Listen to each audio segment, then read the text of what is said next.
Good morning, good morning, good morning. We're going to do Psalms 101 and Psalm 102. Praise the Lord, praise the Lord. Praise God. Thank you, Jesus. Thank you, Jesus.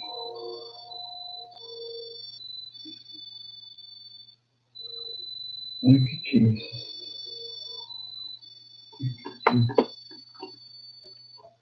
Thank you, Jesus.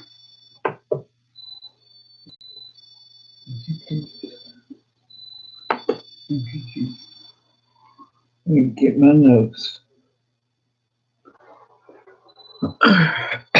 Hope everybody's doing well this morning. It's 3 o'clock in the morning. We're going to do Psalms 101, Psalms 102. When I get to the notes. Praise God. Thank you, Jesus. And that will conclude our fourth study, I think. Yeah. We're going to get into the fourth book. We'll get in the fifth book. The next, yeah. Go. Oh, no. Okay. Psalms 101. I will sing of mercy and judgment unto thee, O Lord. Will I sing? Sing of this joyousness of it, thankfulness for it, and a cheerful disposition of soul, and a view of interest in it. Um, we see a psalm now from David as he takes the office of the king. David is aware that he is king because God anointed him to be king and not from his own worthiness.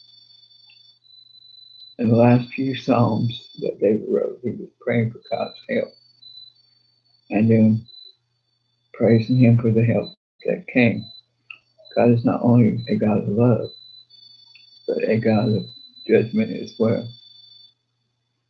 David is aware that the blessings from God come and let God be Lord of all. To stay in the blessings, David, the same as believers today, must stay in the will of God. The songs that David sings are for the ears of God. Jesus taught that to pray in secret just because he has brought great pleasure to God. We will find that praise given in private just to God brings him much pleasure as well. David could easily have been alone singing to God here. Verse 2, I will behave myself wisely and in a perfect way. Oh, when wilt thou come unto me? I will walk within my house with a perfect heart.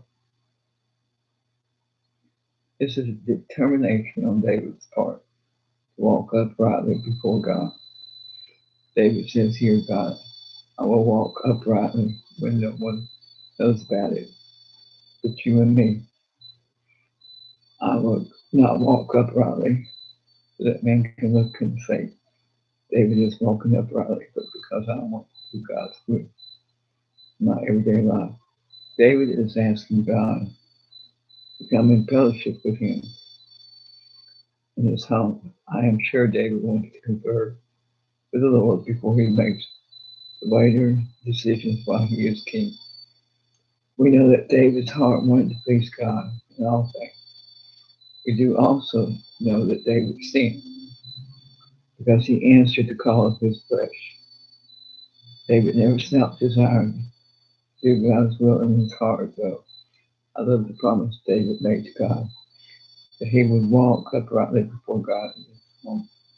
So many people in our day are pretty nice people when they are out in public, but live terrible lives at home with their families. We should not be two people. We should be the same in public and at home. Our Christianity is not real unless it's active at home as well as in public. Verse 3, I will set no wicked thing for mine eyes. I hate the work of them that turn aside, which shall not cleave to me. Verse 4. A forward heart shall depart from me. I will not know a wicked person. Again here David determines not to have evil people in his company. We become like the people we are around. We must be very careful in choosing our friends. David is saying he will not employ evil people to work for him or have evil people for his friends. Notice that David begins by cleaning up his own heart, and he refuses to be associated with any evil people who might influence him to do evil. Children, that is why your parents caution you to choose your friends carefully. Verse 5. Whoso privately slanders his neighbor, him will I cut off. Him that hath a high life and a proud heart will not I suffer. Verse 6. My eyes shall be upon the faithful of the Lamb. They may dwell within me. He that walketh in a perfect way, he shall serve me. David wants people around him who love the Lord as he does. He knows that people who love God have good morals. They will be loyal to God. They will be loyal to David as they have been loyal to their God. David expects no more from his servants than he is willing to be himself. When godly people are in authority, they choose godly people to work with them. You will have a government that is fair and honest, and this is the case. Verse 7. He that worketh deceit shall not dwell within my house. He that tells lies shall not tarry in my sight. Verse 8. I will early destroy all the wicked for the land, that I may cut off all the wicked doers in the city of the Lord. David is well aware that one rotten apple can ruin the whole barrel. At the very beginning of his reign as king, David will seek out the evil people and prosecute them and get them away from society. It even appears that the ones who had not done anything worthy of death were sent away from the city. In our society today, it would be like deporting. It would be like deporting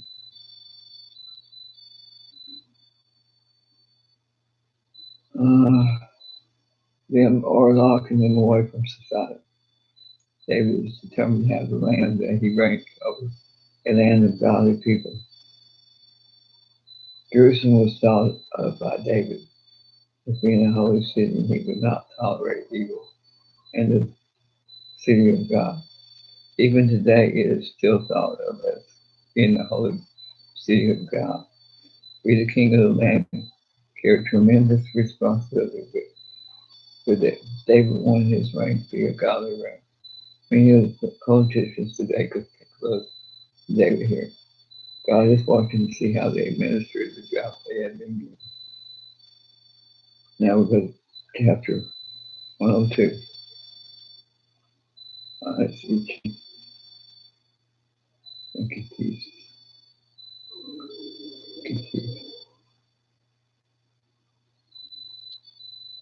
Well, it's going to be too far for the side. Well,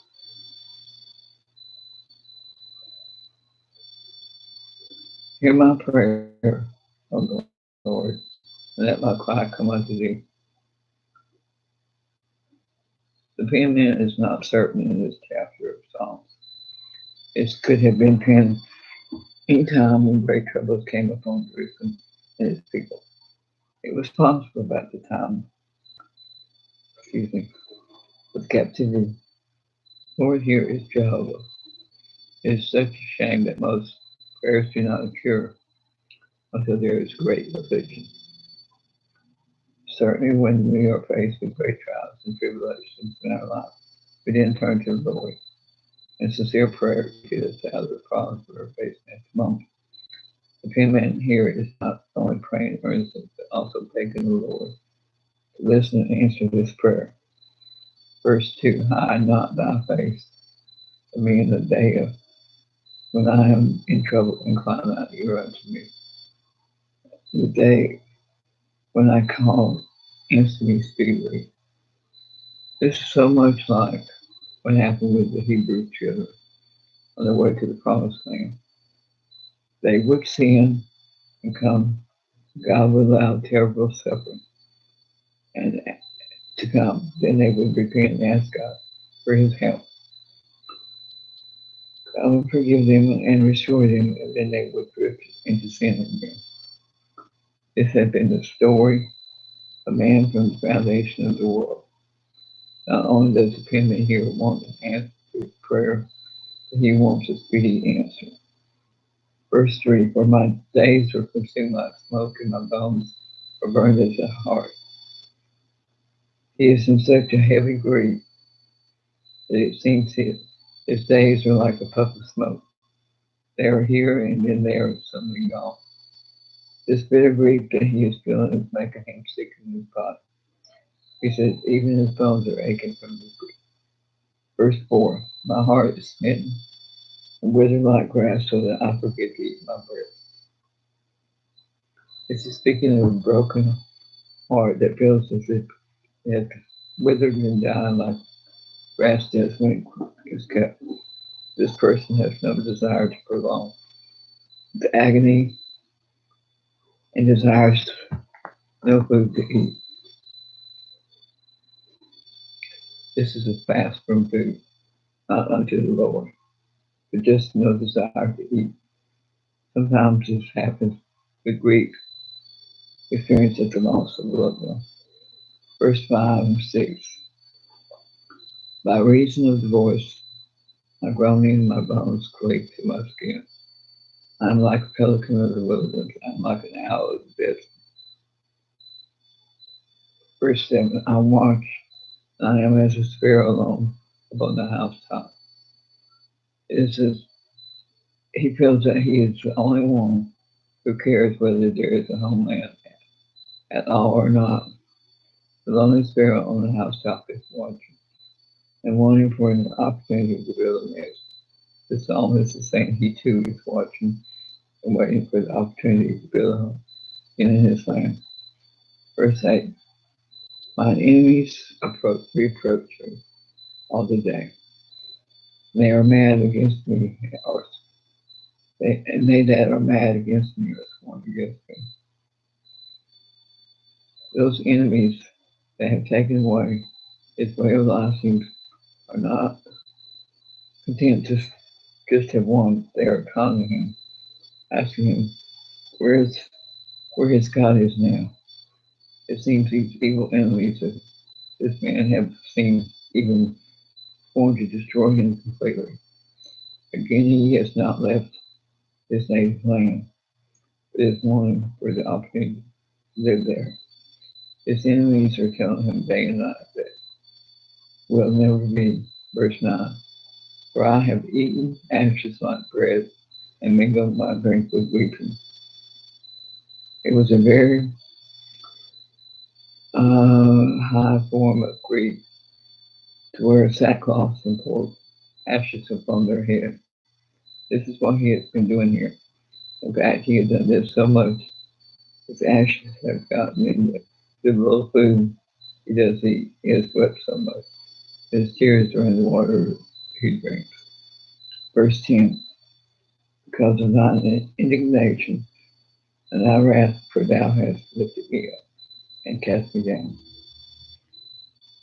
This does not have to be some king or ruler to pen this. All Hebrews have been God's chosen people, and in a way have been elevated up above others around them.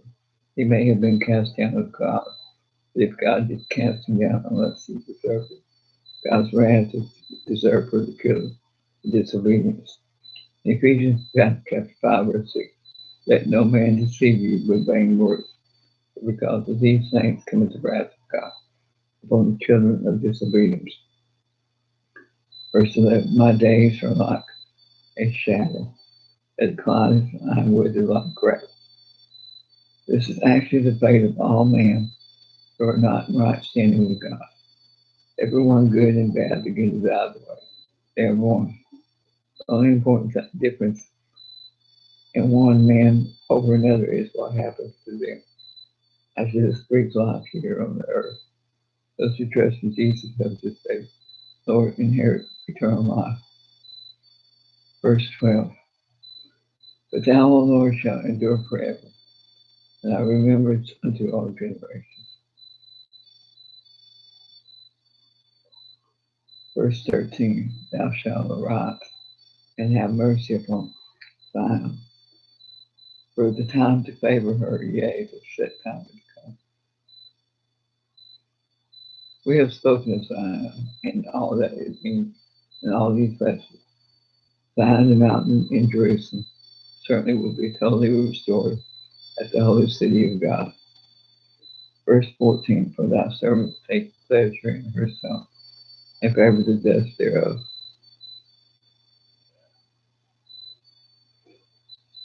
Just the wailing wall remains in the oak in Jerusalem. It is strange in view of the scripture that tomorrow's Lord's stone.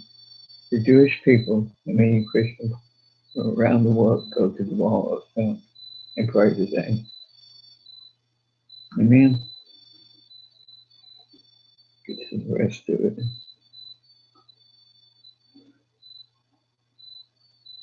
Thank you, Jesus.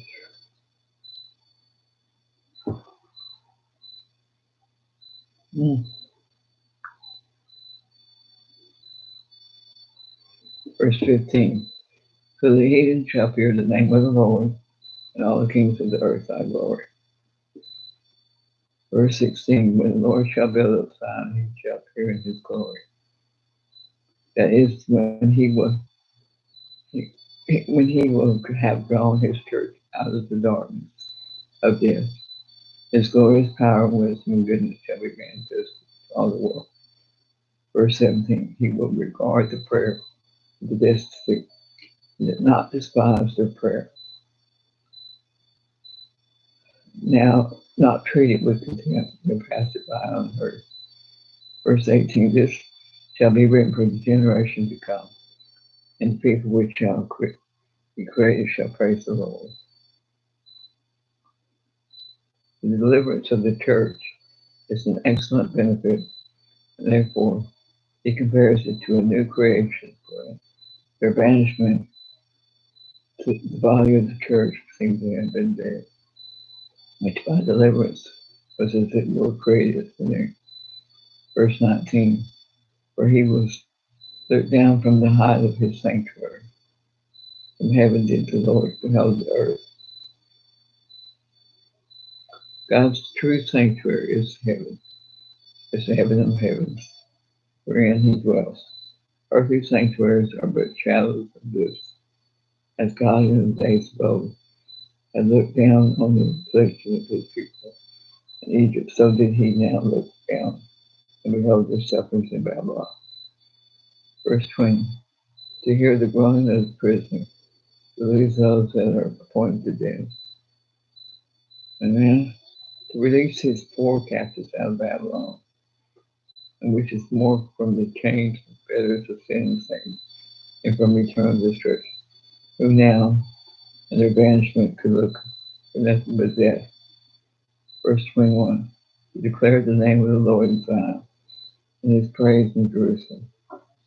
That his name might be declared in Zion, or that his praise might be set up in Jerusalem again.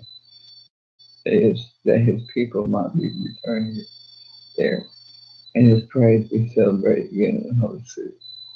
Verse 22. When the people are gathered together, and the kingdoms to serve the Lord.